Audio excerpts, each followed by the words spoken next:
Hi friends, இன்றைக்கி என்னென்னா பூண்டு குழம்பு எப்படி வைக்கிறதுன்னு பார்க்கலாம். நல்லெண்ணெயில் வச்சா நல்லாயிருக்கும்.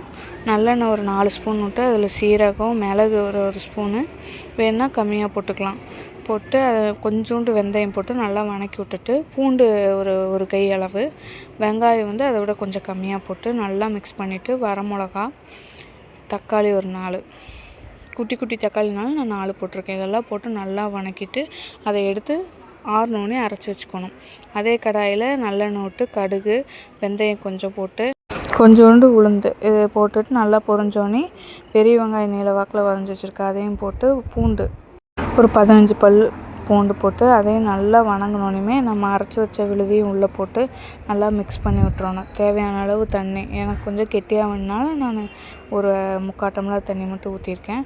ஊற்றி நல்லா மிக்ஸ் பண்ணி உப்பு தேவையான அளவு போட்டு ஒரு கொதி வந்தோடனே புளிக்குழம்பு தூள் கொஞ்சம் போட்டு அதையும் நல்லா மிக்ஸ் பண்ணிடணும். காரம் வரமிளகாலாம் போட்டனால மிளகாத்தூள் எதுவுமே தேவையில்லை. இது போட்டு மல்லித்தூள் போட்டு கொஞ்சம் ஒரு கொதி வந்தோடனே நம்ம புளித்தண்ணி ஒரு எலுமிச்சம்பழம் சைஸ் புளித்தண்ணி ஊற்றி எண்ணெய் பிரிஞ்சு வர வரைக்கும் கொதிக்க வச்சு எடுத்தால் பூண்டு குழம்பு ரெடி.